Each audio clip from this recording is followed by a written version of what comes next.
Hello दोस्तों, मेरा नाम है जितेंद्र। स्वागत है आपको टेक्निकल एनालिसिस चैनल पर। आज मैं बताऊंगा आपको इस वीडियो में सोशल साइंस के इम्पोर्टेंट 30 प्रश्न। तो आपको वीडियो पर बने रहना है और सोशल साइंस के इम्पोर्टेंट प्रश्न के लिए आपको इस वीडियो पर बने रहना है, क्योंकि आपके कंपटीशन की एग्ज़ाम के लिए मोस्ट इम्पोर्टेंट है। चलिए शुरू करते हैं। आज के पहला सवाल बताना है, वैज्ञानिक एल्बर्ट आइंस्टीन किस लिए प्रसिद्ध हैं? वैज्ञानिक एल्बर्ट आइंस्टीन किस लिए प्रसिद्ध हैं? तो इसका सही जवाब हो जाएगा प्रकाश विद्युत प्रभाव के लिए 1905 में प्लांक के क्वांटम सिद्धांत के आधार पर। तो चलिए दूसरे प्रश्न की ओर। दूसरे प्रश्न आपको पूछा जा रहा है, परमाणु ऊर्जा में भारतीय कार्यक्रम के जनक किसे माना गया है? परमाणु ऊर्जा में भारतीय कार्यक्रम के जनक किसे माना गया है?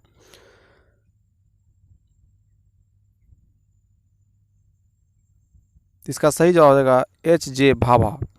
H.J. भाभा को परमाणु ऊर्जा के भारतीय कार्यक्रम के जनक माने गए हैं।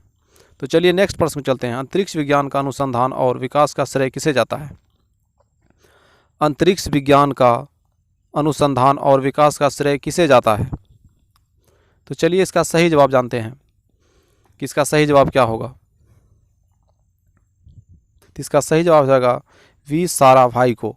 वी साराभाई को अंतरिक्ष विज्ञान का अनुसंधान और विकास का श्रेय जाता है। तो चलिए नेक्स्ट प्रश्न की ओर। नेक्स्ट प्रश्न है, एम्फीबिया क्या बताता है? एम्फीबिया क्या बताता है? तो चलिए इसका सही जवाब जानते हैं। इसका सही जवाब हो जाएगा जल एवं स्थल दोनों पर ही रह सकने वाले पशुओं को एम्फीबिया बताता है। जल एवं स्थल दोनों जगहों पर रहने वाले पशुओं को एम्फीबिया बताता है। तो चलिए नेक्स्ट प्रश्न को चलते हैं। नेक्स्ट प्रश्न है, पृथ्वी पर पहुंचने के लिए सूर्य के प्रकाश को कितने समय लगता है? पृथ्वी पर पहुंचने के लिए सूर्य के प्रकाश को कितना समय लगता है? तो चलिए इसका सही जवाब जानते हैं। इसका सही जवाब हो जाएगा 8 मिनट। 8 मिनट का समय लगता है पृथ्वी पर सूर्य के प्रकाश को पहुंचने के लिए।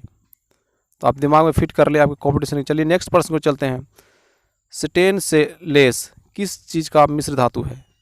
स्टेनलेस किस चीज़ का मिश्र धातु है? तो चलिए इसका सही जवाब जानते हैं कि स्टेनलेस किस चीज़ का मिश्र धातु है। तो इसका सही जवाब हो जाएगा लोहे एवं क्रोमियम का। लोहे और क्रोमियम का स्टेनलेस मिश्र धातु है। तो चलिए अगले प्रश्न की ओर। अगले प्रश्न है, पानी में चीनी का घोल न कौन सा परिवर्तन है?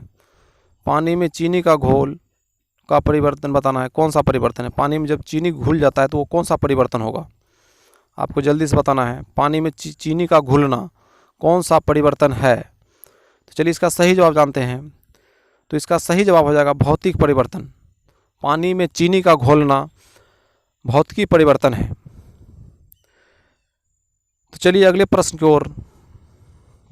अगले प्रश्न कुछ इस प्रकार हैं, वैज्ञानिक इवान पावलो किस क्षेत्र में अपने कार्यों के लिए जाने जाते हैं? वैज्ञानिक इवान पावलो किस क्षेत्र में अपने कार्यों के लिए जाने जाते हैं? तो चलिए इसका सही जवाब जानते हैं कि इसका सही जवाब आखिर होगा क्या। तो इसका सही जवाब हो जाएगा प्रायोगिक मनोवैज्ञानिक में। प्रायोगिक मनोवैज्ञानिक के क्षेत्र में जाने जाते हैं। तो चलिए अगले प्रश्न को चलते हैं। निकोलस कोपरनिकस किस लिए प्रसिद्ध है?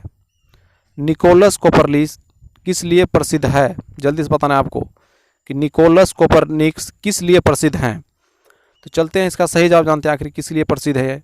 इसका सही जवाब हो जाएगा ग्रह सूर्य के चारों ओर चक्कर लगाता है, न कि पृथ्वी, इसलिए प्रसिद्ध है। यानी ग्रह जो है। तो चलिए नेक्स्ट प्रश्न, डायनमो एक यंत्र है। बताना है डायनमो एक यंत्र है तो किस ऊर्जा में बदलता है? डायनमो एक यंत्र है तो आपको जवाब देना है। तो इसका सही जवाब आ जाएगा यांत्रिक ऊर्जा को विद्युत ऊर्जा में बदलता है डायनमो। यांत्रिक ऊर्जा को विद्युत ऊर्जा में डायनमो बदलता है। डायनमो का कार्य है। तो चलिए दोस्तों अगले प्रश्न को चलते हैं। मोस्ट इंपोर्टेंट आपके लिए प्रश्न, प्रकाश नीला क्यों दिखाई देता है? प्रकाश नीला क्यों दिखाई देता है? तो चलिए इसका सही जवाब जानते हैं। आखिर प्रकाश जो है नीला क्यों दिखाई देता है? तो इसका सही जवाब हो जाएगा प्रकाश के प्रकिरणन के कारण आकाश नीला दिखाई देता है। प्रकाश के प्रकिरणन के कारण आकाश नीला दिखाई देता है। इसका सही जवाब है। तो चलिए दोस्तों अगले प्रश्न की ओर। अगले प्रश्न कुछ इस प्रकार है, 1 माइक्रोन बराबर होता है, बताना है 1 माइक्रोन बराबर कितना होता है, जल्दी से आपको बताना है। तो चलिए इसका सही जवाब जानते हैं। 1 माइक्रोन बराबर कितना होगा। 1 माइक्रोन बराबर होता है 1/1000 मिलीमीटर, 1/1000 मिलीमीटर। तो चलिए दोस्तों अगले प्रश्न की ओर। अगले प्रश्न इस प्रकार हैं, वर्ष दीर्घतम बताना है किस ग्रह पर होता है। वर्ष दीर्घतम किस ग्रह पर होता है। तो चलिए दोस्तों इसका सही जवाब जानते हैं कि इसका सही जवाब क्या हो जाएगा, प्लूटो ग्रह पर, क्योंकि सूर्य का एक चक्कर लगाने में उसको 247 वर्ष लग जाता है। प्लूटो ग्रह पर सूर्य का एक चक्कर लगाने पर, क्योंकि सूर्य से वो अधिक दूरी पर है ना, इसलिए। तो चलिए दोस्तों अगले प्रश्न की ओर। अगले प्रश्न कुछ इस प्रकार हैं, वर्षा की बूंद आखिर गोल क्यों होता है, बताना है वर्षा की बूंद आखिर गोल क्यों होता है। जल्दी से आपको कमेंट करके भी बता सकते हैं, पॉज करके वीडियो को। तो चलिए इसका दोस्तों सही जवाब जानते हैं कि वर्षा की बूंद आखिर गोल क्यों होता है। तो इसका सही जवाब होगा, पृष्ठ तनाव के कारण वर्षा की बूंदें गोल होती है। पृष्ठ तनाव के कारण वर्षा की बूंदें गोल हो जाती है। तो चलिए दोस्तों अगले प्रश्न को चलते हैं। अगले प्रश्न कुछ इस प्रकार हैं, किस खनिज से रेडियम प्राप्त किया गया था। किस खनिज से रेडियम प्राप्त किया गया था सर्वप्रथम, आपको बताना है। तो चलिए दोस्तों इसका सही जवाब जानते हैं कि इसका सही जवाब क्या हो जाएगा। तो इसका सही जवाब हो जाएगा पिच ब्लेंड से। पिच ब्लेंड से सर्वप्रथम रेडियम प्राप्त किया गया था, पिच ब्लेंड से। तो चलिए दोस्तों अगले प्रश्न की ओर चलते हैं। और अगले प्रश्न कुछ इस प्रकार हैं, परमाणु बम का सिद्धांत किस पर आधारित है। परमाणु बम का सिद्धांत किस पर आधारित है। तो चलिए दोस्तों इसका सही जवाब जानते हैं कि आखिर इसका सही जवाब क्या हो जाएगा। परमाणु बम का सिद्धांत किस पर आधारित है। तो इसका सही जवाब है नाभिकीय विखंडन पर। नाभिकीय विखंडन पर परमाणु बम का सिद्धांत आधारित है। तो चलिए दोस्तों अगले प्रश्न की ओर चलते हैं। और अगला प्रश्न कुछ इस प्रकार है, प्लास्टर ऑफ पेरिस का रासायनिक सूत्र बताना क्या है। प्लास्टर ऑफ पेरिस का रासायनिक सूत्र क्या है, जल्दी से बताना है। तो चलिए दोस्तों इसका सही जवाब जानते हैं कि आखिर प्लास्टर ऑफ पेरिस का रासायनिक सूत्र क्या है। तो इसका सही जवाब होगा CaSO4 1/2H2O। CaSO4 1/2H2O इसका सही जवाब है। तो चलिए दोस्तों अगले प्रश्न चलते हैं। ये सभी प्रश्न आपके एग्जाम के लिए काफ़ी इंपॉर्टेंट हैं। मटर का पौधा क्या है, बताना है मटर का पौधा क्या है। तो चलिए दोस्तों इसका सही जवाब जानते हैं, आखिर मटर का पौधा क्या है। तो इसका सही जवाब हो जाएगा दोस्तों कि मटर का पौधा एक शाक है। मटर का पौधा शाक है। तो चलिए दोस्तों अगले प्रश्न की ओर चलते हैं। और अगले प्रश्न कुछ इस प्रकार से हैं, विकास का मुख्य कारक क्या है, बताना है विकास का मुख्य कारक क्या है। तो चलिए दोस्तों इसका सही जवाब जानते हैं, आखिर क्या हो जाएगा इसका सही जवाब। विकास का मुख्य कारक क्या है। इसका सही जवाब हो जाएगा प्राकृतिक वरण। इसी से एक पीढ़ी से दूसरी पीढ़ी में प्रवेश करता है विकास का मुख्य कारक। तो चलिए दोस्तों अगले प्रश्न की ओर चलते हैं। और अगला प्रश्न कुछ इस प्रकार है, संसार का सबसे बड़ा पुष्प कौन सा है। संसार का सबसे बड़ा पुष्प कौन सा है। तो चलिए दोस्तों इसका सही जवाब जानते हैं कि संसार का सबसे बड़ा पुष्प कौन सा है। तो संसार का सबसे बड़ा पुष्प है रेफलेशिया। संसार का सबसे बड़ा पुष्प है रेफलेशिया। तो चलिए दोस्तों अगले प्रश्न की ओर चलते हैं। और अगला प्रश्न कुछ इस प्रकार है, हरगोविंद खुराना को किस आविष्कार के लिए सम्मानित किया गया है। हरगोविंद खुराना को किस आविष्कार के लिए सम्मानित किया गया है। तो चलिए दोस्तों इसका सही जवाब जानते हैं कि हरगोविंद खुराना को किस आविष्कार के लिए सम्मानित किया गया है। तो इसका सही जवाब हो जाएगा जीन संश्लेषण के लिए। जीन संश्लेषण के लिए सम्मानित किया गया था हरगोविंद खुराना को। तो चलिए दोस्तों अगले प्रश्न की ओर चलते हैं। अगले प्रश्न है, इंसुलिन कहाँ से प्राप्त होता है, बताना है इंसुलिन कहाँ से प्राप्त होता है। आपको जल्दी से बताना है दोस्तों। तो चलिए दोस्तों इसका सही जवाब जानते हैं कि आखिर इंसुलिन कहाँ से प्राप्त होता है। तो इसका दोस्तों सही जवाब हो जाएगा डहेलिया के जड़ों से। डहेलिया के जड़ों से इंसुलिन प्राप्त किया जाता है। तो चलिए दोस्तों अगले प्रश्न की ओर चलते हैं और अगला प्रश्न कुछ इस प्रकार है। मनुष्य के शरीर में 80% के करीब बताना है क्या होता है दोस्तों। मनुष्य के शरीर में 80% के करीब क्या होता है दोस्तों। तो चलिए दोस्तों इसका सही जवाब जानते हैं। आखिर इसका सही जवाब क्या हो जाएगा। तो चलिए दोस्तों इसका सही जवाब हो जाएगा जल। मनुष्य के अंदर में जल 80% के करीब होता है, लगभग 80%।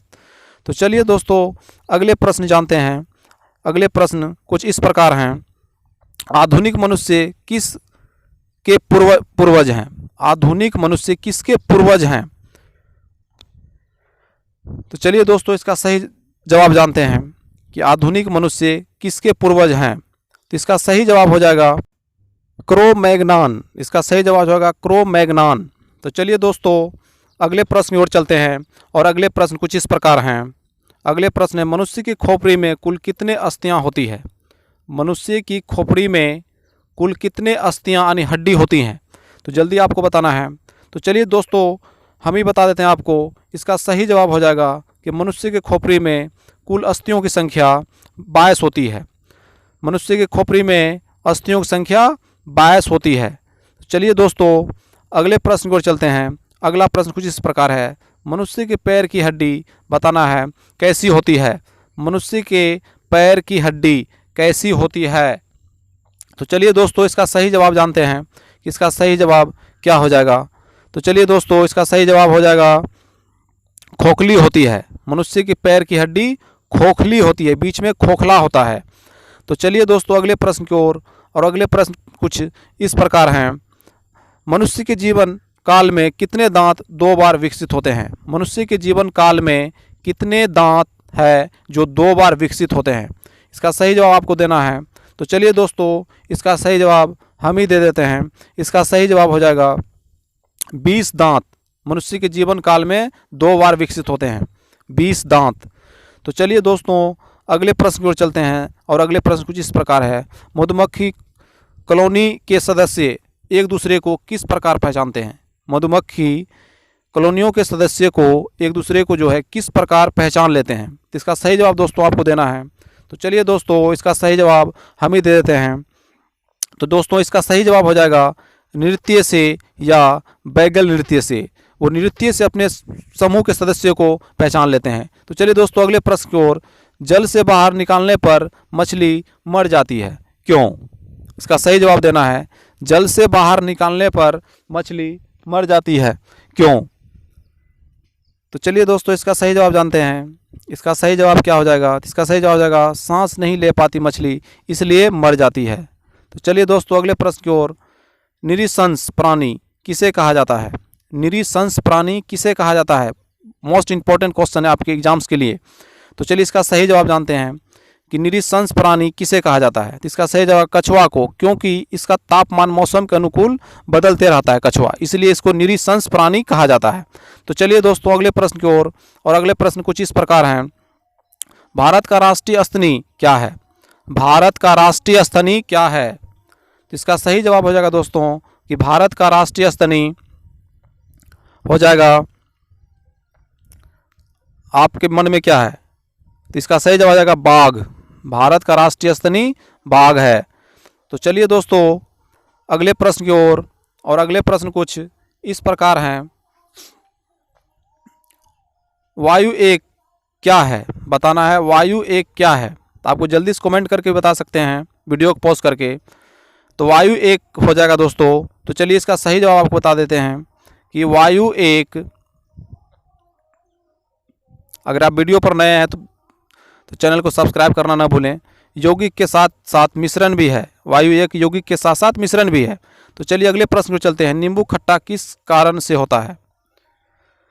नींबू खट्टा किस कारण से होता है। इसका सही जवाब आपको देना है कि नींबू आखिर खट्टा किस कारण से होता है। तो चलिए दोस्तों इसका सही जवाब जानते हैं कि नींबू आखिर खट्टा किस लिए होता है। तो इसका सही जवाब हो जाएगा साइट्रिक अम्ल के कारण, क्योंकि उसमें नींबू में साइट्रिक अम्ल उपस्थित रहता है, इसलिए नींबू खट्टा होता है। चलिए अगले प्रश्न को चलते हैं दोस्तों। चीनी सफ़ेद किससे किया जाता है। चीनी को सफ़ेद किससे किया जाता है। चीनी को देख सकते हैं उसमें ज़्यादा लाइट होता है, वाइट दिखता है। तो उसमें ऐसा क्या मिलाया जाता है जो चीनी सफ़ेद होता है। तो दोस्तों आपको जल्दी से बताना है। तो चलिए दोस्तों, इसका सही जवाब हम बता देते हैं कि आखिर चीनी में क्या मिला जाता है। बिरंजक चूर्ण चीनी में मिलाया जाता है, इसलिए चीनी जो है सफ़ेद दिखता है। बिरंजक चूर्ण मिलाया जाता है। चलिए दोस्तों, अगले प्रश्न की ओर। अगले प्रश्न कुछ इस प्रकार है, मनुष्य का वैज्ञानिक नाम बताना है, क्या है? मनुष्य का वैज्ञानिक नाम क्या है? तो चलिए दोस्तों, इसका सही जवाब जानते हैं कि आखिर मनुष्य का वैज्ञानिक नाम क्या है। तो मनुष्य का वैज्ञानिक नाम है होमोसेपियंस। होमोसेपियंस मनुष्य का वैज्ञानिक नाम है। तो चलिए दोस्तों, अगले प्रश्न की ओर। और अगले प्रश्न कुछ इस प्रकार हैं, एक सामान्य शुष्क सेल में विद्युत अपघटन होता है, बताना है। एक सामान्य शुष्क सेल में विद्युत अपघटन होता है, बताना है आपको। इसका आंसर आखिर क्या होगा? तो चलिए दोस्तों, इसका सही जवाब हो जाएगा अमोनिया क्लोराइड का। अमोनिया क्लोराइड का शुष्क सेल में विद्युत अपघटन होता है। तो चलिए दोस्तों, अगले प्रश्न की ओर। सर्व प्राचीन सेल समूह की आयु किसके द्वारा की जाती है? सर्व प्राचीन सेल समूह की आयु किसके द्वारा की जाती है? तो चलिए दोस्तों, इसका सही जवाब जानते हैं। क्या आखिर इसका सही जवाब क्या है? यूरेनियम लेड विधि से। यूरेनियम लेड विधि से किया जाता है। तो दोस्तों, अगर आप चैनल पर नए हैं तो चैनल को सब्सक्राइब करना ना भूलें। यदि चैनल पर आप नए हैं तो चैनल को सब्सक्राइब करके बेल आइकन भी प्रेस कर दें, क्योंकि मेरे चैनल पर आपको इसी प्रकार के एजुकेशन वीडियो मिलते रहेंगे। जय हिंद दोस्तों।